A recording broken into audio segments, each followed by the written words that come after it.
Welcome to the Thriving on Purpose podcast, where we teach Christian entrepreneurs how to build a strong foundation of faith, growth, and skill to lead and thrive on purpose in life and business.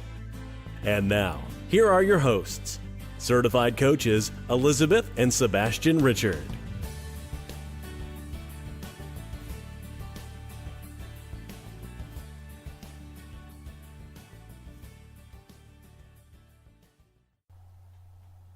Hi everyone, Sebastien Richard here. I'm with my wife, Elisabeth Richard. And today we're so glad you joined us because we're going to talk about something that isn't talked about very much. And yet, if you're a Christian entrepreneur, which I'm sure you are because you're listening to this podcast, you have probably had the opportunity to live it. So the subject of this week's episode is 5 tips on how to do business with believers. Because believe it or not, it is not as easy as it seems. You know, I know what you're thinking. You're probably thinking, well, if you're dealing with a born-again, spirit-filled believer, it must be so easy to deal with such wonderful people.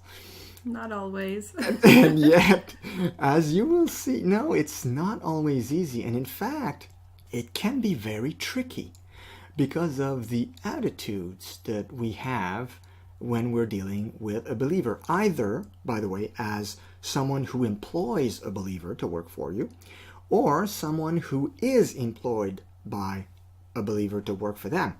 And we're going to see, first off, I want to talk about the 2 negative attitudes that kind of destroy this whole believer working with believer thing, okay?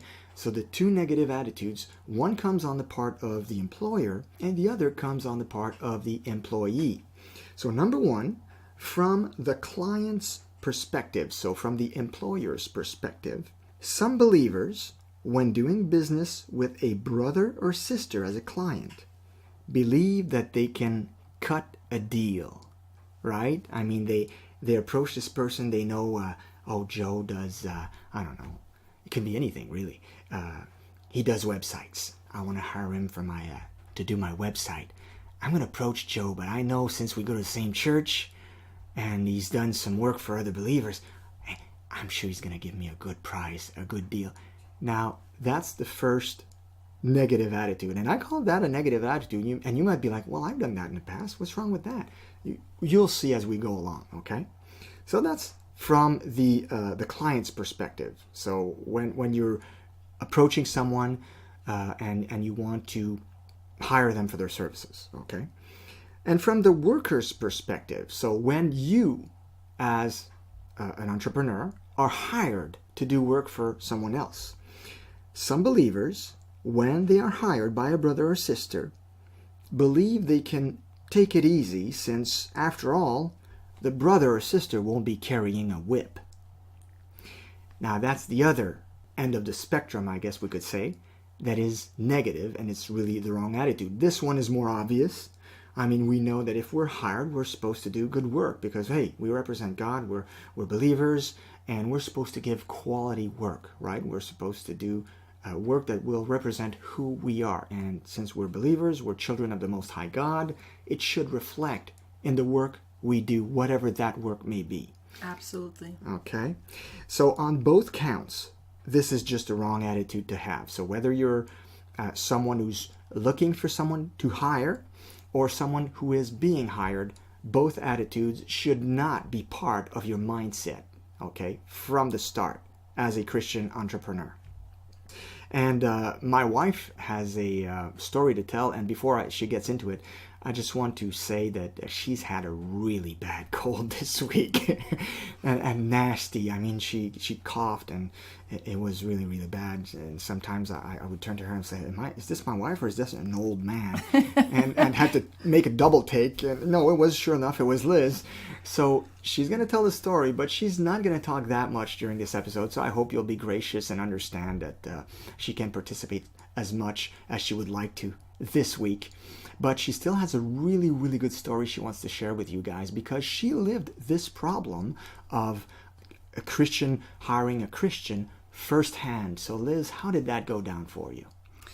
Yes, well, I'm going to start with a story that happened in my family years back. My dad was looking for a Christian that was do-it-yourself handyman, electrician, and there's a lot of men that are good with their hands out there. So there was this incident that happened in our home.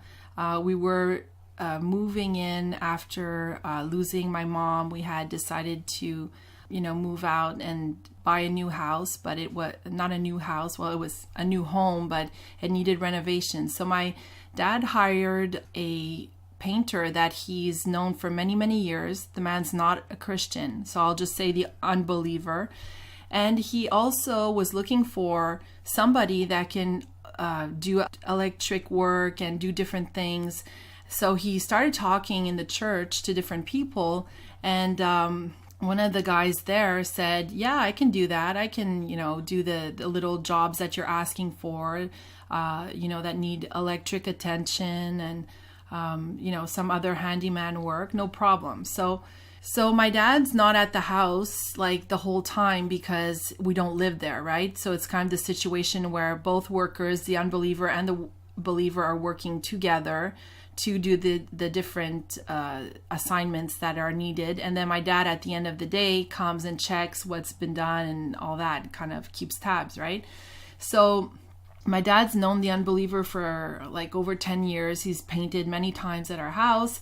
And so he was a good worker. Yeah, too. He was a good worker, very reliable. And the new guy, the believer, was a friend of the church, like somebody that we knew, and we didn't know very, very well personally, but we knew who he was, and so we trusted and everything. So a few days go by, and my dad starts looking at the different things that they've been doing. And so the unbeliever takes my dad aside and says, look, I mean, you know how I'm good at taking breaks, only half an hour, and my dad's checked him many times, and it's true. Like the unbeliever takes his breaks, like 15-minute break, half an hour lunch, that's it, never passes, very, very reliable.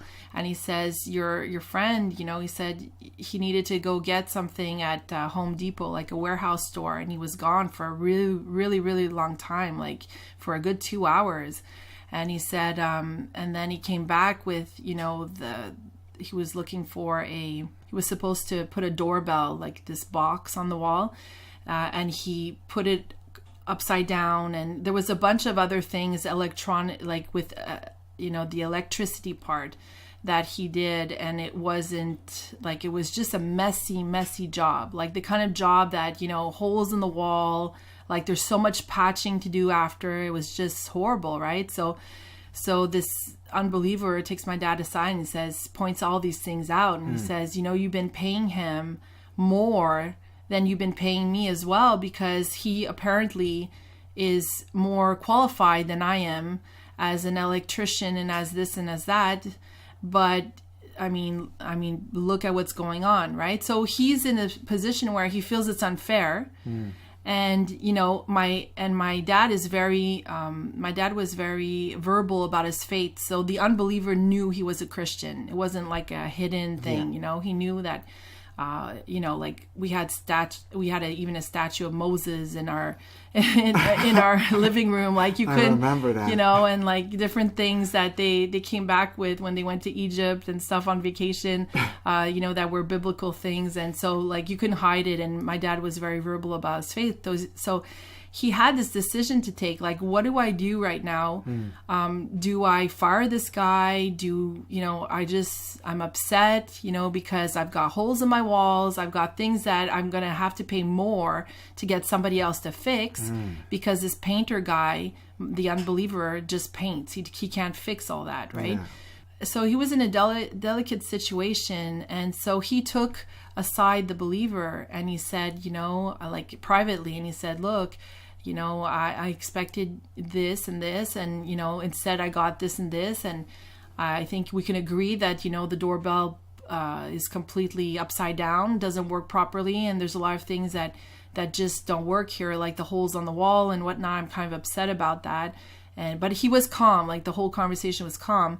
And so the believer, the Christian, started getting really like heated and upset and created a scene, and he stormed out. And then my dad felt bad because he was like, well, and on top of that, we found out later that this guy had been let go or something like happened at his job. Like So he was without work at the time. He was without work. So we did this to help him out, not expecting this, that probably, I guess, there was a reason why he was let go. Maybe he just, didn't know what he was doing or needed to learn different things before he could say that, he's assertive, he's qualified to do this and get paid. I think it was like $20-something an hour. And back in the day, we're going back in the 1990s, that was a lot of money. Yeah, that was really good. You pay the guy at the hour and he's gone to the store for 2 hours, and, you see where this is going. So the bill gets pretty hefty for, not good work. So the following Sunday, we are at church with our friends and everybody, and his wife comes up to us in the gymnasium that's part of the church and then starts this scene. And she's upset with my dad, and she's very verbal and saying, how could you let my husband go? He's a good worker. You can't just, cut this contract. And, well, there wasn't a real official contract. It's, kind of, you know what I mean? But it was more like a verbal agreement. Yeah, and you get paid every week. But she was just really, really mad, and it created a scene, and people were looking, and my dad just felt so bad because he was like, I just can't pay this guy just to please everybody. I can't be this nice guy for work that's not appropriate, that's not well done. It's a service I'm paying for. He is a believer. I feel bad. He doesn't have a job, but that's not my problem. That's not my fault, right? So he had to stand his ground, and he tried to be nice about it and say, look, I'm sorry, but it just wasn't it just wasn't what we were looking for. And he didn't want to, badmouth him in front of his wife and stuff. So he stayed polite, but it just, created this big thing. And it got me thinking afterwards. And I was talking to my dad, and I said, this is kind of really sickening in the sense that a Christian is not able to say, look, I messed up and I didn't do what I was supposed to the right way. I'll try to fix it, or pay me less, or it's not okay. The holes in the wall I did, I'm going to fix them up. Like you create this scene, you vent, you freak out, you leave, and then you go tell your wife that your boss is unfair and whatnot. Like, what kind of integrity is there, Exactly. And then and there's been many instances during the years that we've dealt with Christians for all kinds of different things, and it always seems that there's a lot of people, and I'm not saying they're all like that, I'm just saying that I've noticed personally that a lot of them are very, oh, well, he's a brother in Christ, she's a sister in Christ, so I can kind of like slack off a little. I can, not, give, not put in my project when I'm supposed to, because this non-believer... He'll understand, because I have other contracts with non-believers, and these require to be on time, but he's a believer, so if I put him in the back of those, he'll understand, right? That's the way you think, right? Sometimes. Exactly. And I've seen that a lot in churches, and yet, and we've dealt with, home decorators and all kinds of people in the church that we've tried to, work with, and some have worked very well, some have done really good work, and others not so much, because it's just that mindset of, that person's a believer. They're going to accept if I just don't show up on a certain day, or don't do it, fully lenient. well, or more lenient because my unbeliever boss needs me and my other, requirements. So therefore, let me just, not fulfill my responsibilities. And I also have lived that through people contacting us through Thriving on Purpose. I've also had, people want me to invest in their business, and had all kinds of propositions, just thinking, well, they're a coaching business, so they've got money, they can just they basically kind of owe me they're, a favor. They're Christians. They're going to be kind and help me out with my whatever needs. Yeah, right? exactly. Because, I need this help and I need this and I need that. Well, as a Christian entrepreneur, you have to learn how to start your own business. You have to learn how to offer skills and there's a lot that we can do as Christians to exchange skills, to help each other out, but it has to be giving. Yeah, and by the way, we're not saying we're not willing to give free advice or whatnot. I mean, we're very open to helping a fellow brother or sister believer when they come to us and they have a question or they need advice on something. Yeah, we That's do. Not, like, we don't charge for we do everything. we do initial coaching calls that are more, the kind of introduction and talking, get to know the person and see how you can help the person out and then recommend different things. That's like a free consultation, we call it. That absolutely is free. But what I'm talking about is when you're going to approach another Christian entrepreneur expecting the Christian entrepreneur that is more advanced than you are, for example, in their business, that they're going to, lend a helping hand in the sense that they're going to give you some finances to help you out with your business.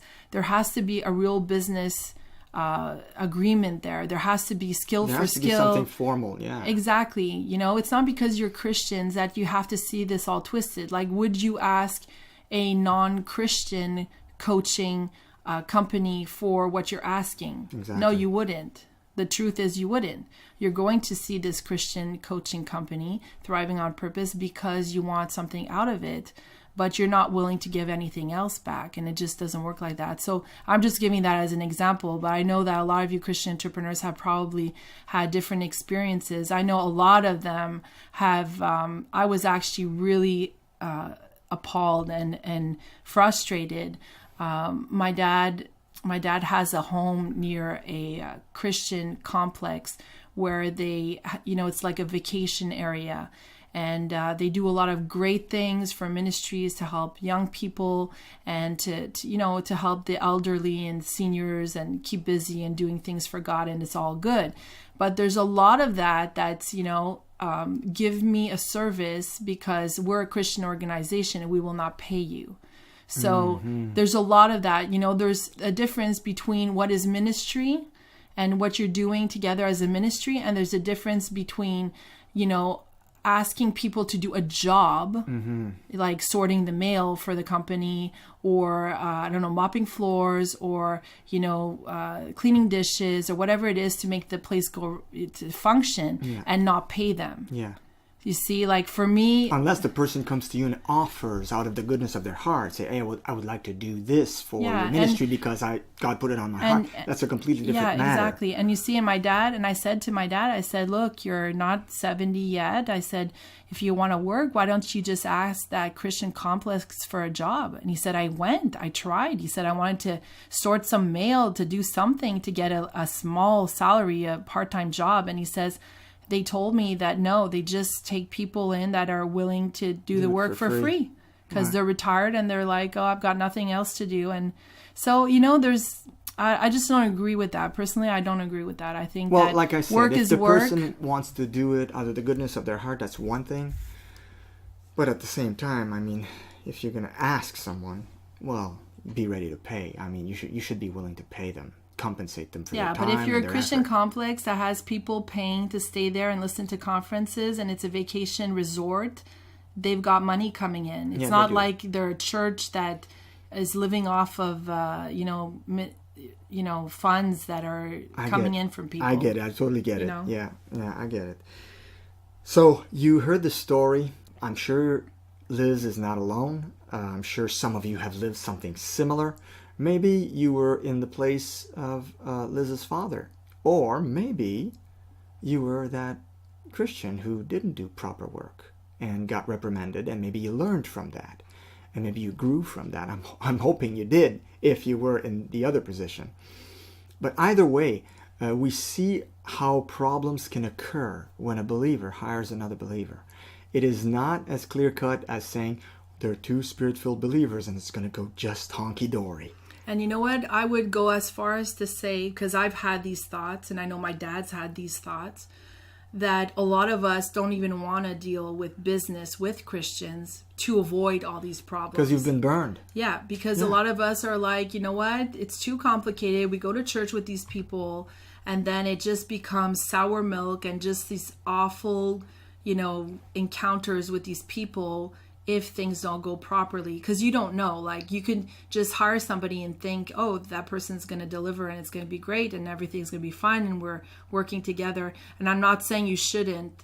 I'm just saying that we should all be, the points that we're going to mention, we should all take these points seriously so that we're able to work together as brothers and sisters in Christ, but doing business the way business should be done and not expect anything less or more because of it, right? Yeah, so absolutely. So that a Christian will want to work with a Christian, not have this mindset, not have this idea in his head, oh no, he's a Christian, I can't ask him. Yeah. If things go wrong, I have to go to church and see him again, Yeah, and it shouldn't be. It just shouldn't be in the kingdom of God and among believers. That those problems just shouldn't arise. So today, we're not just going to talk about the problem, because obviously we've talked about that right now so far. We're going to offer you solutions. So we're going to go in 5 points. The 5 points you should keep in mind when working for or hiring a fellow believer. So point number 1. Honor the Sabbath. Honor the Sabbath. Very simple, straightforward. Give your worker a day off. You're a believer. He or she is a believer. So remember the Sabbath day. On that day, nobody will work. Not you. And remember the commandment, how it's phrased in Exodus. Not you, not your son, nor your daughter, nor your male or female servants, which is the equivalent back then of your employees. Okay? So you should honor the Sabbath as a simple way to establish when the day off is going to be. Or like you're not working 7 straight days. You're getting a day off because that's the way we do things. Simple as that. And we did a really, really good episode on honoring the Sabbath and what it entails and what it's about today in 2018. How should we honor the Sabbath? Because it's gotten somewhat more complicated because we're not like in the Old Testament days where the whole congregation or the whole society back then under Moses was honoring the Sabbath, and it was a general rule for everyone. Now it is not. So how do we deal with that? Well, we did a really good episode. It's episode 22. 10 things Christian entrepreneurs need to know about the Sabbath. So if you're interested in knowing more about that, you should go listen to that. Point number 2. Always give fair wages. Always give fair wages.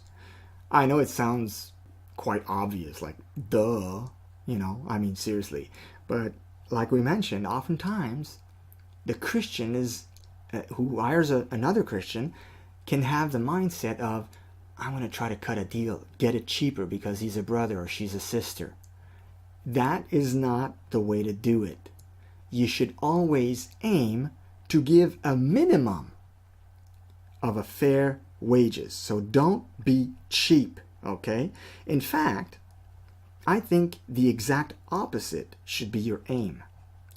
Hire a brother or sister and then compensate them for a job well done.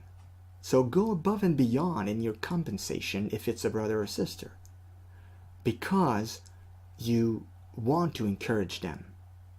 See, it should be the opposite of what you might have set out for in the first place. Leviticus 19:13 says, do not defraud or rob your neighbor. Do not hold back the wages of a hired worker overnight. There are many ways to hold back wages. Trying to cut a deal is a very subtle way to hold back fair wages. And also in 1 Timothy 5:18 we read, do not muzzle an ox while it is treading out the grain, and the worker deserves his wages. And by that, it is meant deserves fair wages. Not just pay him what you owe him, but pay him something that is equivalent to the work he put out. Okay? And so, like I said, fair wages are a bare minimum when you hire a fellow believer, and you should aim to bless them more in your compensation rather than try to save a few dollars. Absolutely. If you're in means and you see that the person's starting out, I'll just give you an example. Let's say you're rebranding and you approach a Christian entrepreneur that's in graphic arts to do your rebranding, and you know that they're starting out. Well, it's your decision whether you want to pay whatever she's requiring or he's requiring. If they say, normally I charge this amount, that's a fair amount, okay, you pay that amount. If you believe that God's putting it on your heart to give more because you can give more, and you know that person's starting out, then be my guest, do it. God will obviously be very happy, and you're gonna, do something, a good service, a good act, right? And in the instance that you are ultra satisfied with the work they did, because some workers go above and beyond. You're ultra satisfied. They went above the call of duty. They did so much, and you're like, wow. They blew my mind. I can't believe they did it so well. Well, if it is on your heart to give more, go right ahead. Yeah. Like you can say to the person, I know you said 200, but you did so well. Here's an extra 100, or here's an extra 50. I remember when we moved to the house we're in now, we hired not Christian movers. We hired movers, and the owner of the company, we didn't know, was a Christian. And the movers, when they took our furniture from the old house to bring it into the new house, they did a very, very poor job, and they were slacking off left and right.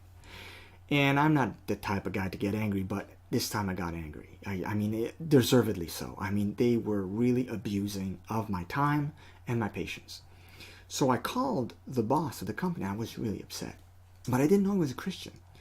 But I just said, look, here's the situation, here's what happened, and here's what I saw, and here's, I'm not the type of guy to do this usually, but I'm really, really angry right now. Because they abused of my kindness, my patience, and my time and money. So the guy at the other end, like I said, I didn't know him, didn't know the owner. Because they get paid by the hour, right? Yeah, and he said, actually it was a set price, but nonetheless... Actually, but we didn't want it to take that long. Exactly. It was really too long. I finished. It was like something like 10:30 at night, and it should have been done by 7. Yeah, easily. And we had I was pregnant, and we had our little girl that was really young too. So yeah, it was rightful anger. Okay, yeah. And my wife could testify to that. I don't get angry often, but this time it was righteous anger, and. He got a piece of me, maybe a little more than I wish I would have given him, because technically it wasn't his fault. He wasn't there. But he said to me, give me an hour, I'll get back to you. I said, okay. And he called me back. He says, you know what, my apologies, and I can assure you, that's what the man said, I can assure you that when we bring your furniture, because our furniture had to be in storage, long story, anyway, furniture had to be in storage, they couldn't bring it right away. So a few days later when they brought it, he said, I can assure you that when we bring your furniture, this will not happen. And the man kept his word. He was there with the workers, and it wasn't the same bunch of workers as the first time. There was only one of them who was part of the same group. And actually, ironically, the one who was there was one of those who actually did work well the first time around. So I had nothing against him, no bone to pick with him at all. But anyway, so he showed up with the workers, and they worked like horses. I mean, these guys emptied that van, did everything I asked, put everything where I wanted it, and they did it in record time. They really went at it. I mean, they didn't even take a break. And so it was time to leave. It was 9 o'clock at night or something like that. And I went to the owner, the boss, and I said, thank you very much for rectifying the situation. I know we agreed, I don't remember the amount, let's say it was 5,000. I said, I know we agreed on 5,000. Here's an extra $90 for you and your guys. You can stop for burgers on the way out or whatever. Like, give them a little bonus or something. And he was impressed, because $90 is not a bad deal. Like, it's not something you get every day. Like, most people will say, you said 5,000, here's 5,000. Not a cent more, because they don't want to pay more. Especially if things went sour the first time. Especially if things went sour. And he was very appreciative, and we got to talking, and he told us that he was Christian and his son was a Christian. He told us where his son went. He said, if you guys are looking for a good church, where you are now. So long story short, we learned that he was a Christian. So he rectified the situation, and I thought this was amazing. This was It finished well. I mean, as sour as it started, he did rectify the situation, and all to his honor, because I still remember him as a good person that I would do business again with, because it was not his fault. Right. He has no, like, there's so much that you can control, right? Especially if you're not with the people that you hired. And just to finish off on this point, when it comes to fair wages, this is really important. Do not expect a Christian to lower their prices because you are a Christian. That is up to them if they decide to do so. There you go. So don't, I've had people approach me for stuff that has to do with graphic arts and websites and stuff, because I'm pretty good at that, wanting me to do it for them because they're a Christian for like $50, like completely ridiculous prices. Seriously? Like it takes it takes quite a bit of time to do this. So you want to pay me 35 cents an hour. Wow, that's awesome. Yeah, so I mean, you have to give the person what they would normally charge an unbeliever. That's the minimum. If they wish to bless you and say, you know what, you're a friend in Christ and I like you and whatnot, and I'm gonna do it, for $100 less, for example, let it come from them. Don't expect for them to give you less just because you're a Christian. There you go. Expect to pay what they normally would pay. If you go see a lady that bakes cakes and she charges $35, don't expect her to make you a cake for your kids for $20 because you're a Christian that goes to that church. You know what I'm saying? Because in doing so, you're not acting like a Christian. You're just acting like a cheapskate. Exactly. There you go. Number 3, show integrity. Again, I mean, this is the obvious stuff, and I feel kind of stupid having to point out this stuff, and yet it's something that it's not always done, even by believers, and it's a shame. As a worker, if you're hired as a worker, be on time. Don't take longer breaks. Give the project when it's due, or if you didn't finish, at least have the decency to write an email, say, hey, can I have an extra day? I didn't get time to catch up with what I wanted to give you, and I really want to give you quality work, whatnot. But be professional. Show integrity. Be a man or woman of your word. And as an employer, if you're hiring someone to do whether a website or moving your furniture or painting your house, honor your word as well. So give everything you said you would. If you agreed on a set price, don't go back on it. And if your worker is of the opposite sex, show respect at all times and avoid even the appearance of evil. Just like 1 Thessalonians 5:22 says. So avoid even the appearance of evil. Now we're going to open a can of worms here in this point on integrity, because I think it's necessary to do so. Talking about working with someone of the opposite sex, I think it's important to address it. We all know the controversy that came from last year's Me Too movement. It was all over the news. And the evangelical church was not spared. Some evangelical leaders were accused of grave sexual misconduct with women. And it really affected greatly the church's testimony, believers' testimonials, and it basically, it's just a slap in the face of God when we do things that shame us like that as a church, as a body of believers. Billy Graham and more recently Mike Pence, the Vice President of the U.S., they have a rule. Okay, Billy Graham passed away, was it last year, Liz? Yeah. Billy Graham always taught to never be alone with a woman unless she is your wife. And not only did he teach it, but everyone who knew him could attest to the fact that Dr. Graham made it a point to never, ever, under no circumstance, be alone with any other woman than his wife. And I know that you might say, well, it's 2018 and there's so many women in the workforce and women in business. How can you even avoid this? And I know it poses more of a problem than it used to back in the 50s when Dr. Graham perhaps made that decision. I understand that. But nonetheless, I think it's a good rule of thumb to have. And the same way, by the way, if you're a woman and you're in business and you're hiring some guy to be your graphic artist, it should be, or whatever else, it should be the same thing. It should be the same rules should apply, because there's an expression in French that says "tente pas le diable," and that's a way of saying don't tempt yourself, don't put yourself in a situation where the temptation could overtake you.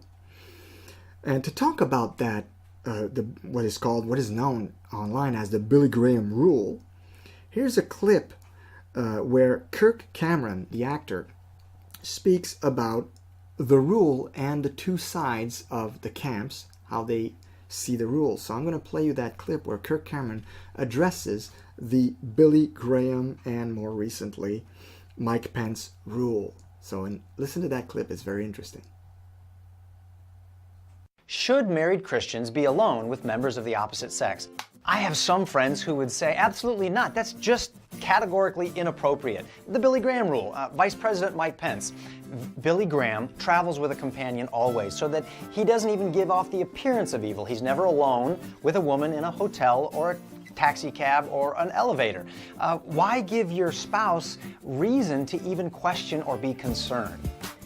Then I have other friends who would say, that's just not realistic. In today's day and age, we work with people of the opposite sex. Of course, we're going to have to be alone on a plane, in a car. We're working together on things. And that if you have wise safeguards in place, you shouldn't feel guilty or concerned about that. You know your intentions. And if you have self-control, there's really not a problem. Should married Christians be alone with members of the opposite sex? What do you think?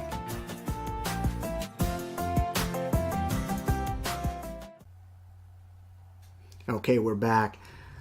So Kirk doesn't tell us what to think. You can kind of tell which way his heart is at. You can tell he's one of the Billy Graham adherents. He thinks it's a safer way to go. But it's fun. I like the way he presents it. He says, what do you think? What do you think about the two camps, how they see it? And personally, I'm going to give you my personal opinion. I know Elisabeth agrees with that. Right, Liz? Right. I think the Billy Graham rule is a very safe one. And for those of you who are on the other camp and say, oh, well, we're in 2018 and we should, show self-control and just, be masters of our domain and exercise self-control. Well, remember, self-control and good intentions can only go so far. Remember the words of the Apostle Paul in 1 Corinthians chapter 10, verse 12. Therefore, let him who thinks he stands take heed lest he fall. And that is for everyone. It is very subtle. Sin is subtle. And you can think yourself strong, but you're probably not as strong as you think you are, okay? And I like the way the book, The Imitation of Christ, puts it. When it comes to the particular situations where we overestimate our capacity to deal with potential sin. In The Imitation of Christ, the author says something along those lines. He says, you don't really know what you're capable of sin-wise. So take heed. Be careful. You don't know what how low you can go. Right. In other words, our own sinful nature is very subtle and deceitful. And in order to avoid potential problems, we should be over-careful. It's better to be over-careful than under-careful and then pay a price later, like last year's evangelical leaders that had problems, and some of them lost their ministries, some of them were bashed in the media, and it was really bad. It was a lot of bad cases out there. And like I said earlier, I understand that women have come a long way in the workplace and in business, and I get that, and I don't want to say this in a way that would put women at a disadvantage, and I don't think it does put them at a disadvantage. But I understand why some have questioned it in 2018. The Billy Graham rule, is it still applicable?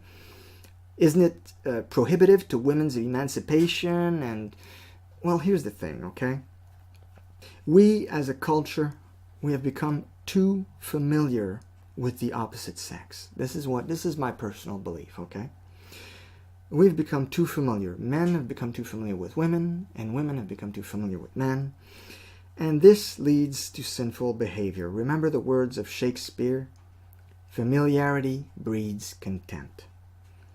As men and women of God, we are to avoid circumstances that could lead to even the appearance of evil.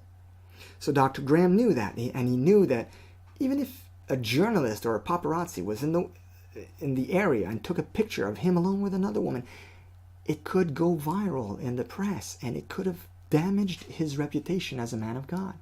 He didn't even want to show the appearance of evil, let alone engage in downright sinful behavior.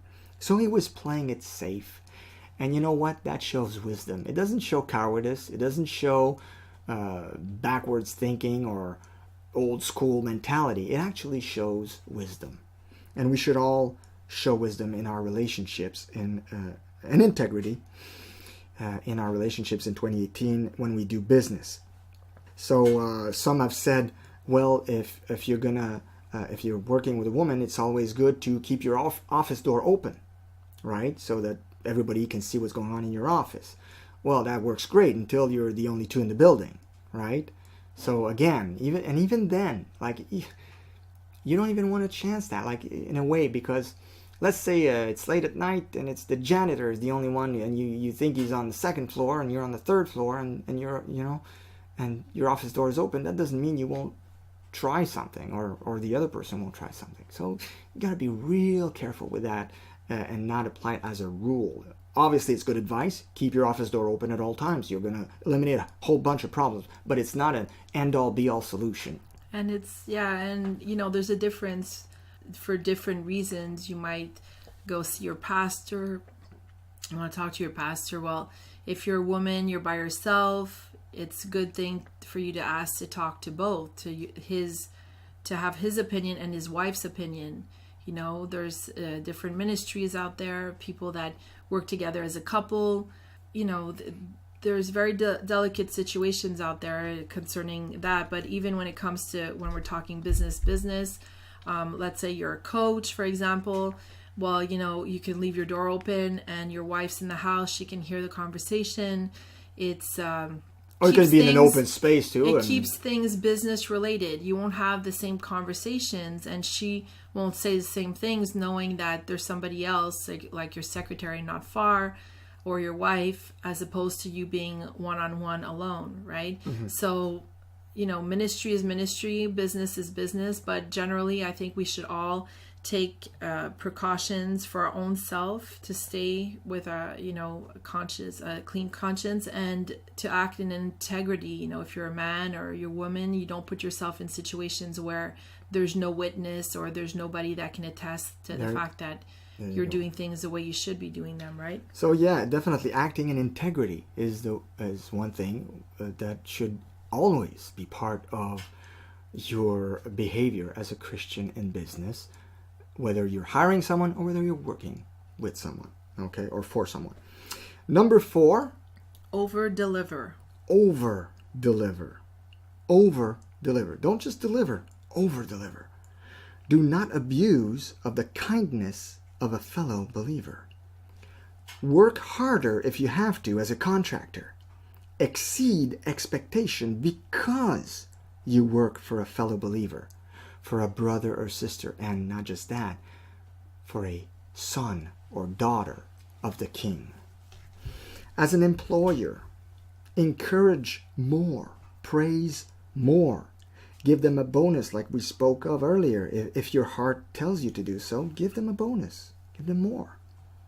Here's what I've found in my years of working with people.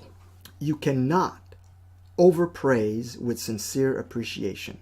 You cannot overpraise people's good work with sincere appreciation. Don't be fake. Like, don't overpraise by being fake. But if it's in your heart and you're really amazed by what they did, go just tell them so. Don't hold back.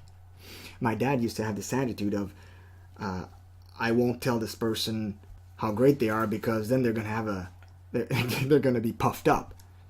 Well, I used to tell my dad, if they're puffed up, it's their problem, not yours.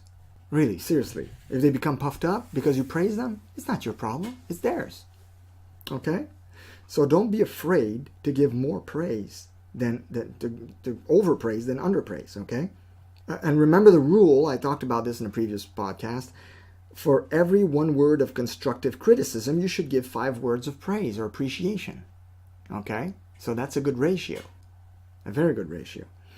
And if you can't do that, if you can't give 5 positives for 1 negative, well, here's what you should question. Number 1, you should question, your leadership.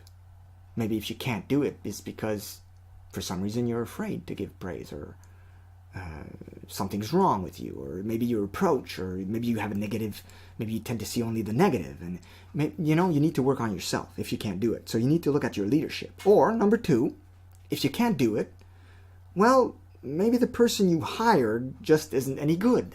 It happens. You can hire a lemon even if he's a believer. I mean, we talked about that earlier, and Liz's story demonstrated that very well. So it's one or the other. So if you can't give praise to your employee, well, it's either your leadership or it's them. But either way, the mistake is still with you. It's still on you because you're the one who hired them. Absolutely. I think it's so important as a Christian leader to over-deliver. I think that's one of the things that will stand out in the eyes of a non-believer, because we oftentimes work amongst unbelievers, or unbelievers come to our businesses. And I think that if you over-deliver and you shine like Jesus would want you to be this, leader that praises people and uplifts people, encourages them to become better, then I think that's going to show, unbelievers are going to notice a big difference, because there is a very big difference between non-Christian leadership that oftentimes that is lacking in. A lot of times it's a very dominant leadership, and there's no praise, there's no rewards, there's no encouragement, and there's no, I want you to become a better person. It's just give me what I want and I'll give you salary. So I think that if you over-deliver, that is a really great way to make God proud, and for you to stand out as a Christian leader amongst those that you're working with, to have a positive impact so that people actually see a difference between a non-believer and a Christian that's in a position of leadership, and think to themselves, wow, this person's different. They've got something different, and then want to find out a little more about your beliefs. There's been a lot of stories out there of good Christian men, Christian leaders that have demonstrated this, and other people as a result have become saved because of their examples. And that brings us to number 5. Always keep the end in mind. Yeah, we're told this often, right? In personal development, always keep the end in mind. Always keep the end in mind when you're starting a project, when you have a vision, when you're starting out on something. Always keep the end in mind. Well, guess what? As a kingdom entrepreneur, you ultimately work for God. That is your end in mind. You should always keep. So if you are hired by a fellow believer, keep in mind, working for a son or daughter of the Most High God is no small thing. And likewise, hiring a son or daughter of the Most High God is no small thing. Treat them well and bless them more.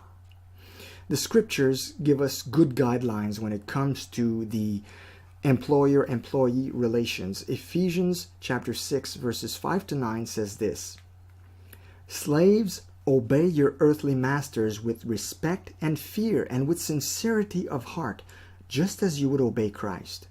Obey them not only to win their favor when their eye is on you, but as slaves of Christ, doing the will of God from your heart.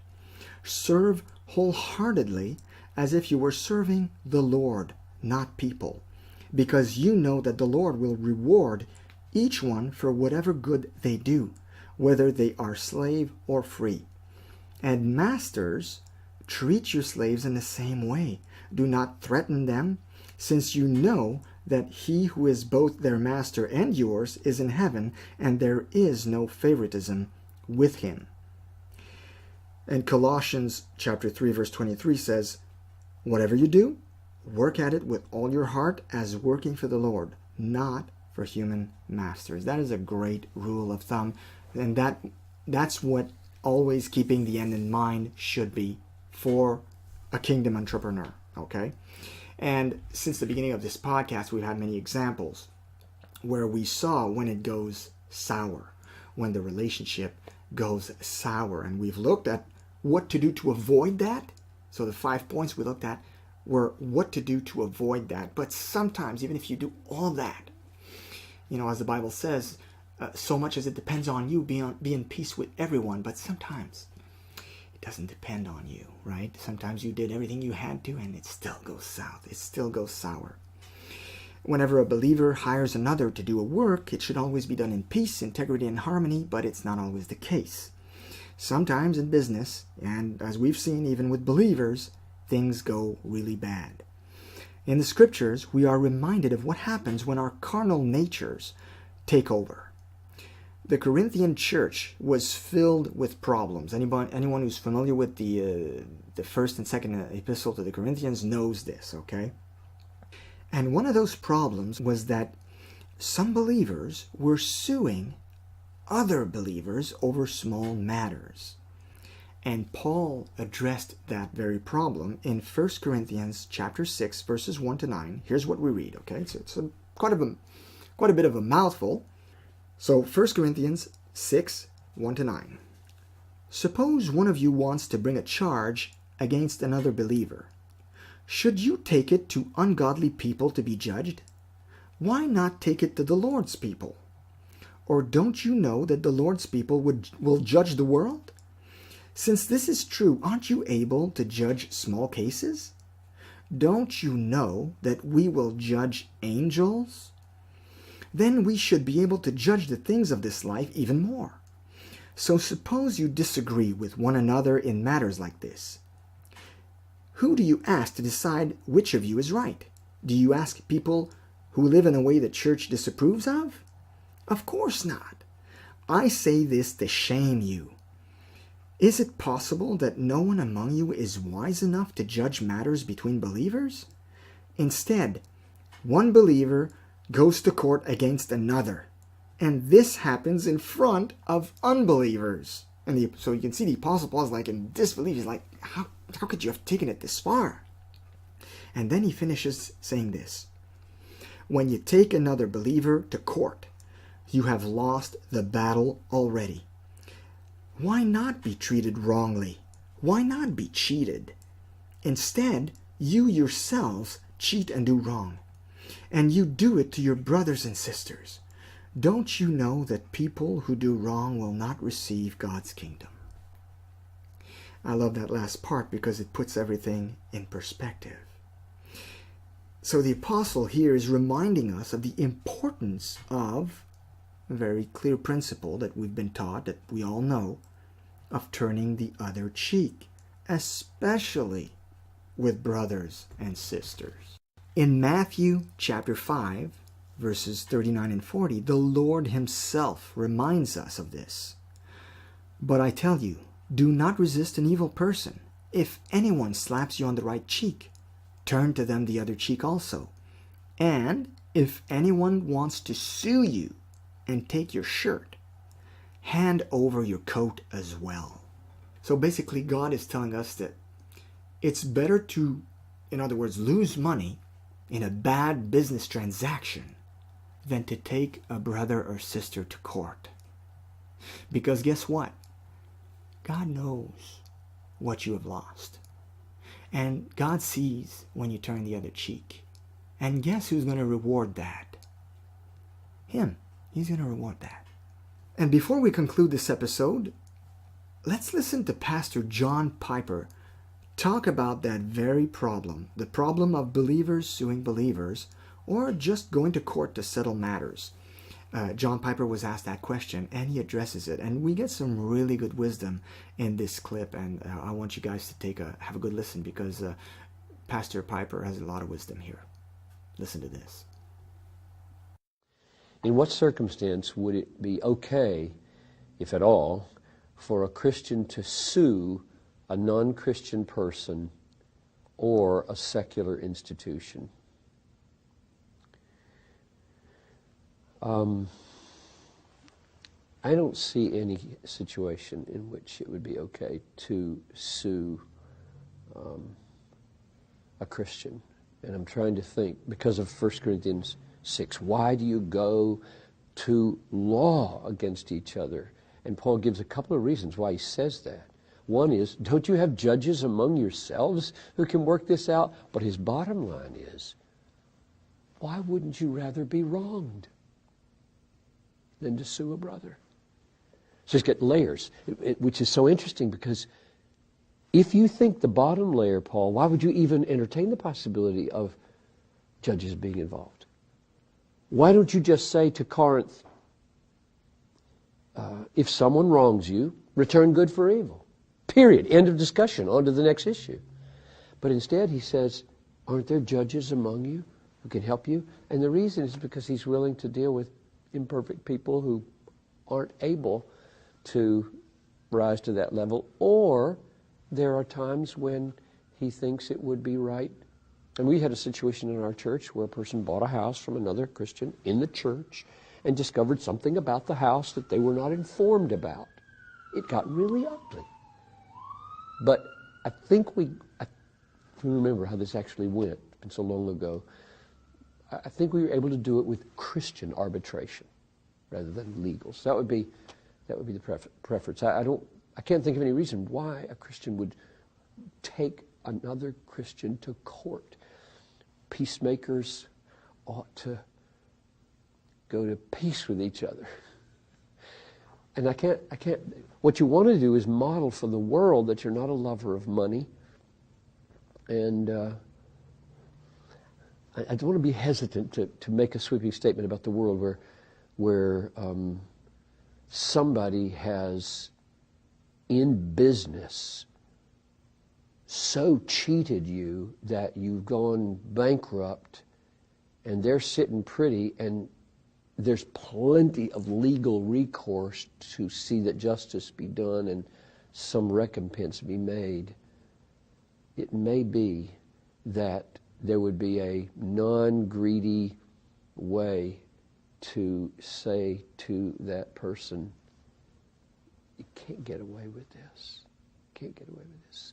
But I'm really hesitant, because the drift of the New Testament is do not return evil for evil. So you have to check your motives real carefully.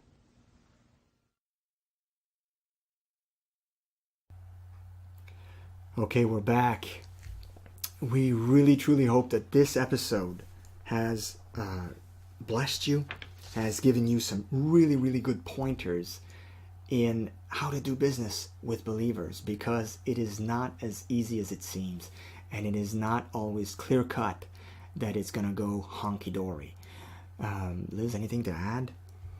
Yeah, I think that there's a lot of points here to really think about in our conduct and different things that we said. I think that if we apply these principles and these verses in our lives, that we're going to have good business relationships with believers. But I think that unbelievers as well. They work with both. Exactly. And I think, that's the most important thing, especially if you're dealing with unbelievers, is to always remember that you are to be a reflecting image of Christ. So what would Jesus do? How would Jesus react? How would Jesus deal with a certain situation with an unbeliever or with a believer? And always be thinking in your business as a Christian entrepreneur, as a kingdom builder, that you're working for the Most High, you're working for the King. Is he proud of how you're conducting your business? Is he proud of your integrity, of how you're doing things? I think we always have to put ourselves in check, because sometimes we kind of are too focused in the four walls of our business and the people inside, and we forget who's watching. So I think that's a good gauge for us to constantly be wondering, did I do things properly today? Do you think that your King, God, is proud of you? And if not, then look for solutions on how you can change things. So this concludes our episode for this week. We really sincerely hope that this has blessed you and that it's going to transform your business.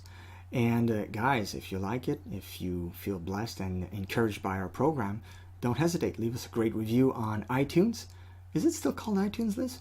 I think it's Apple Music now. Apple Music. I'm old school. I call it iTunes. I'm still stuck with Or the wherever old you're listening from. You can put it on iTunes. You can put it on Google Play, on Stitcher. Or you can just reach out to us and say, hey guys, this really helped me and thank you so much.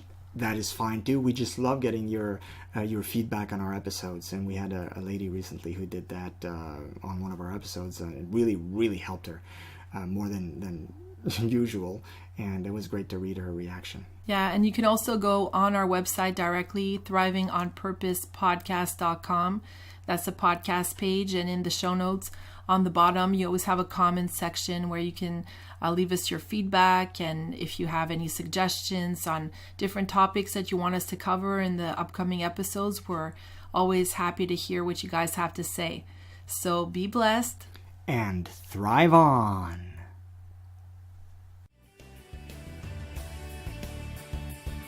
Thanks for listening to the Thriving on Purpose podcast. Be sure to visit thrivingonpurpose.com to access the show notes and to discover more fantastic content. Until next time, be blessed and may you thrive on purpose.